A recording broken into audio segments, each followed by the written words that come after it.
Bonjour à toutes et à tous. En cette fin d'année 2025, nous allons parler d'un sujet grave, préoccupant. Il l'est véritablement pour moi et auquel les médias n'accordent pas assez d'importance à mon avis, c'est les défaillances d'entreprises. Regardons tout de suite, sans tarder, le graphique. Regardez ce qui se passe. Vous voyez qu'en mars 2025, le nombre de défaillances d'entreprises en France, c'est le plus élevé que nous ayons connu depuis plus de 10 ans. Même en 2015, on n'était pas à un niveau aussi élevé. Ensuite, ça avait fortement chuté à la fin des années 2010, parce qu'on avait retrouvé un petit semblant de croissance économique. Je dis vraiment un petit semblant, c'était pas plus que ça. Ça avait drastiquement chuté pendant le Covid, puisque tout a été fait pour que les boîtes soient pas pénalisées, justement les aides de l'État, etc. Et ça ne fait que remonter depuis. Et avec l'inflation, et avec la baisse du pouvoir d'achat, et avec le fait que les lois en plus se durcissent actuellement à tous les niveaux, toutes les normes se durcissent, et bien regardez l'explosion qu'il y a en 2024 et en 2025. J'estime que cette situation est grave. Et on va, dans cette vidéo, voir pourquoi c'est grave et qu'est-ce que ça peut engendrer au niveau de vos finances personnelles et comment faire face un petit peu à tout ça. D'ores et déjà, je vous invite à liker et partager cette vidéo.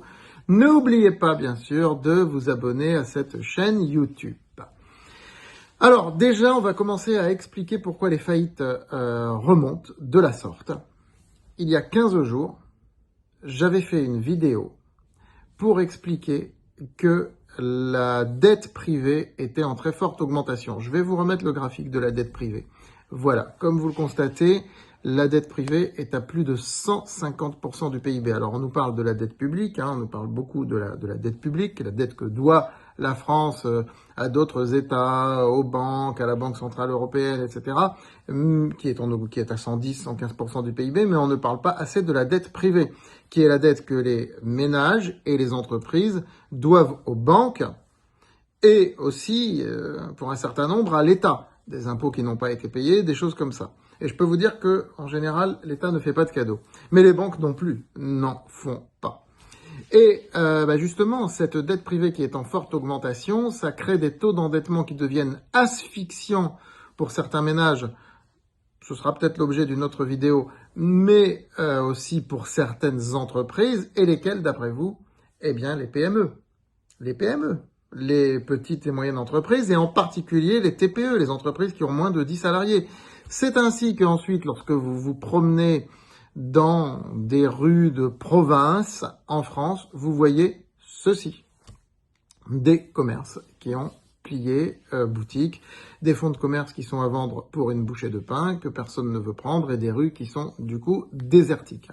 Voilà, j'avais pris cette photo il y a quelques mois de cela, cet été, donc dans une petite ville du sud-ouest de la France, dont je ne dirai pas le nom, ça n'a pas un grand intérêt, mais on avait parlé, souvenez-vous, dans les années 2010 de la diagonale du vide, vous savez, cette fameuse diagonale qui traverserait la France du nord-est au sud-ouest et qui passerait par un certain nombre de villes qui sont devenues mortuaires en ce sens que plus personne ne s'en occupe, il n'y a plus de services publics, il n'y a plus de commerce, etc. C'est un petit peu ça. C'est un petit peu ça. Et c'était une expression qui était à la mode il y a 10 ans, qui ne l'est plus, mais qui peut le redevenir. Parce qu'en plus, c'est souvent dans ce genre de petites villes qu'on a des commerces qui font faillite.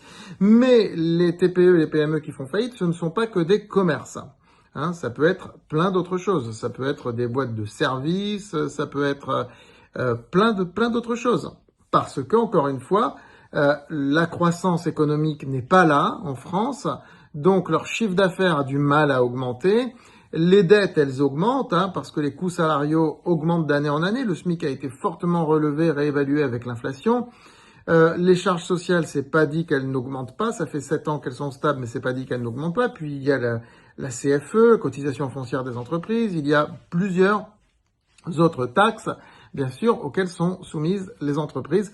Et puis, l'augmentation des taux d'intérêt. On n'est plus sur les taux d'intérêt à taux 0,5, 1%, comme c'était le cas il y a quelques années, où les banques disaient, allez, on prête, les entreprises empruntaient. C'est d'ailleurs pour ça aussi que le taux de faillite avait fortement baissé. Et là, ça remonte aussi avec la hausse des taux d'intérêt. C'est clair et net, hein, des taux d'intérêt qui sont en hausse, ça veut dire que les entreprises ont plus de mal à rembourser. Et encore une fois, ce sont les plus petites qui sont les plus atteintes. Parce que les plus grandes, elles ont d'autres sources de financement. Elles peuvent lever des fonds, elles peuvent aller voir des actionnaires, des business angels, lever des fonds, elles peuvent trouver une entreprise qui investit dans leur capital pour avoir une maison mère, donc devenir la filiale d'une autre boîte plus grosse. Elles peuvent trouver des financements par les obligations, pourquoi pas. Elles peuvent s'introduire en bourse pour certaines, même si en France les IPO sont complètement bloqués depuis plusieurs années. Mais elles ont plein de possibilités de se financer. L'obligataire est une possibilité. Mais les TPE, les boîtes de moins de 10 salariés, vous voulez qu'elles se financent comment? Si elles n'ont pas un business angel sous la main qui leur fait confiance, mais pour beaucoup c'est mort. C'est mort. Parce que les banques ne font pas confiance, les banques ne prêtent plus, et puis les banques ne vont pas prêter de toute façon un nouveau crédit pour rembourser le crédit existant. Hein, ça, c'est pas possible non plus. Donc, il y a eu aussi un fort endettement qui s'est fait avec les PGE. Beaucoup de sociétés, il faut le dire aussi, voilà, faut pas non plus considérer tous les patrons de PME comme des anges, n'ont pas forcément bien dépensé le PGE, n'ont pas utilisé comme il se devait pour investir, pour développer, et par conséquent, aujourd'hui, il faut encore le rembourser, et malheureusement, la croissance n'est plus au rendez-vous. Donc, asphyxie et donc défaillance d'entreprise. Donc, je vous parle de faillite depuis tout à l'heure, mais ce qu'on étudie, ce qu'on a vu dans le graphique que je vais vous remontrer immédiatement, c'est le nombre de défaillances. Alors, les défaillances, c'est pas forcément des faillites, c'est des procédures collectives, mais qui mènent souvent à des faillites, qui mènent souvent à des liquidations. Ça peut mener à des redressements. Le redressement pouvant mener soit à une liquidation, comme vous le savez, ou soit à une continuation de l'activité. Mais en général, ça sent pas très bon quand il y a un redressement. Il y a aussi les procédures de sauvegarde, mais qui sont beaucoup plus rares en France. Ça se fait plus aux États-Unis. En France, c'est inscrit dans le droit depuis une quinzaine d'années. Mais c'est beaucoup plus rare en France. Donc voilà, les défaillances, on va dire, ça inclut tout ça, c'est les procédures collectives. Mais bien souvent, ça mène à la faillite. Donc de toute façon, le nombre de faillites est corrélé, évidemment, au nombre de défaillances. Alors maintenant qu'on a un petit peu expliqué les causes, on va voir quelles peuvent être les conséquences et comment vous pouvez être directement touché par ça. Déjà, si beaucoup de PME font faillite, ça fera du chômage. Et c'est pas forcément des salariés faciles à recaser. Je vous rappelle que les PME, c'est le premier employeur de France. Les TPE, c'est le premier employeur de France. On dit souvent, rappelez-vous, il y avait une pub il y a quelques années qui disait que l'artisanat est le premier employeur de France.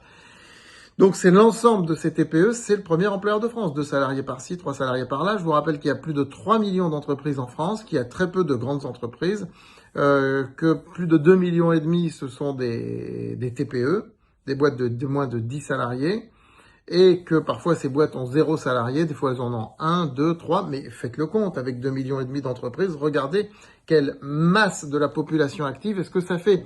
Et donc, si ce taux de défaillance et a fortiori de faillite continue d'augmenter dans les mois qui viennent, ça pourrait être assez dramatique parce qu'on pourrait voir réapparaître un chômage de masse auquel nous ne sommes plus habitués en France. D'ailleurs, Macron s'en vante. Est-ce lui ou pas lui? Alors, en tout cas, il y a des politiques de l'offre qui ont été mises en place depuis Hollande, et qui ont porté leurs fruits.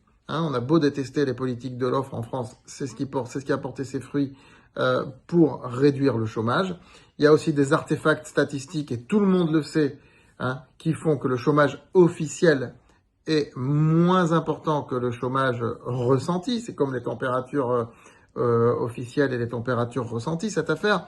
Mais il n'empêche qu'il y a moins de chômage qu'il y a 15 ans. Ça, c'est clair et net.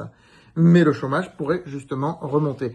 Et si le chômage remonte, c'est un cercle vicieux, vous savez, c'est le serpent qui se mord la queue, mais là, ça devient le cercle vicieux.